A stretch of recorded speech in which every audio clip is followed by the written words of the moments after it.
I was boss at Parlophone Records, and I'd made it my business over the previous years to develop Parlophone as a comedy label.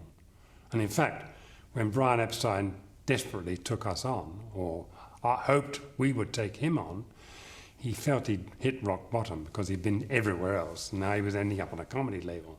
I first met the Beatles in 1962. I wasn't terribly impressed with the first stuff they did. I couldn't make out the sound, it was something I hadn't heard before. So I looked at these four guys and thought, well, none of them shines as being above all the others, and I had to make up my mind, in my silly mind, who the lead singer was going to be. Suddenly I realised I would take them as they were, as a group. The hell with the lead singer. They would be singing together. So we were struggling with the sound a bit, and I said to the boys, after we'd done a few takes of rather nondescript songs, I said, come into the control room and have a listen and see what we've been doing. And if there's anything you don't like, tell us. And George was the one who took the leap. And he said, well, I don't like your tie for a start. And the others were horrified. They thought, God, he's blown it. But of course, I fell around laughing. I thought it was so cheeky and so funny that he endeared himself to me on that point.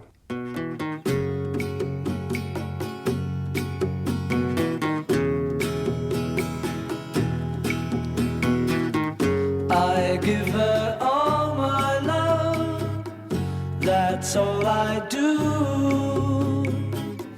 And if you saw my love, you'd love her too.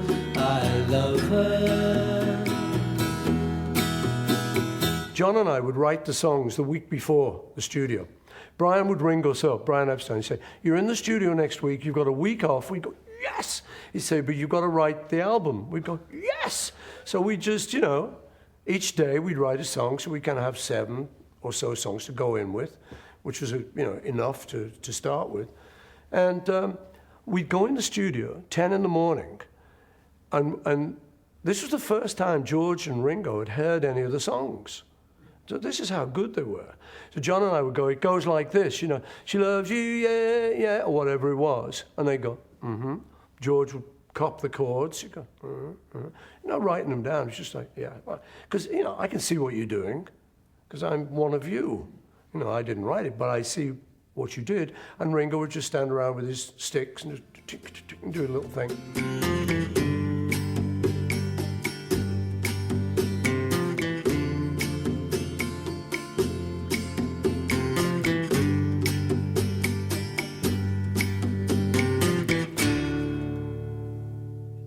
And I was just thinking actually about my song, And I Love Her. I give her all my love. I had that. But then George comes in with do-do-do-do. Now you think about that, that's the song.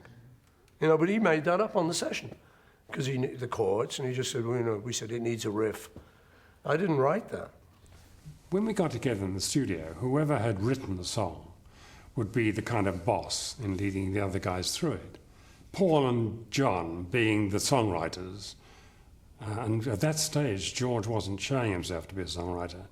They were the dominant forces.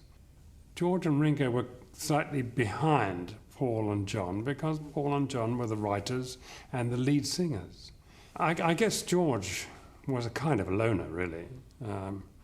And because he was outside the team that were providing the hits, John and Paul had each other to play against.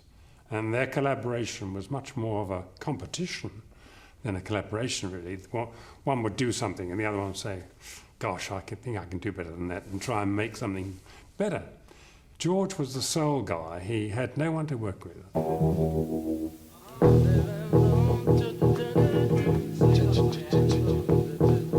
The funny position I was in was that in many ways, this whole focus of attention was on the Beatles, so in that respect I was part of it. But from being in them, an attitude came over, which was John and Paul.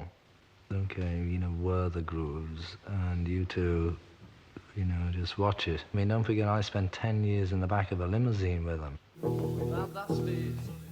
Don't Bother Me. This is the remake. We're calling it Take 10.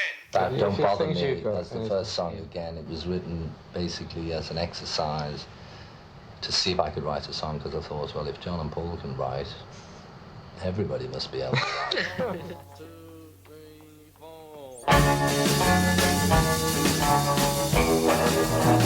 Since she's been gone, I want no one to talk to me. Hang on, it's going to. Take 12. 1, 2. I wrote that in the hotel in Bournemouth. We were doing a summer season. I was sick in bed.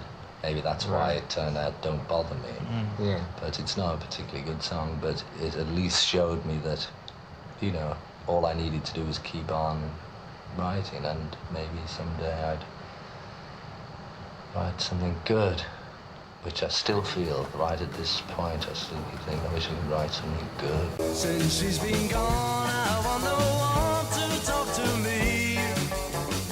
It's not the same, but I'm to blame. It's plain to see. So go away, leave me alone, don't bother me. I can't believe that she would leave me on my own. It's just not right when every night I'm all alone. I've got no time for you right now, don't bother me. I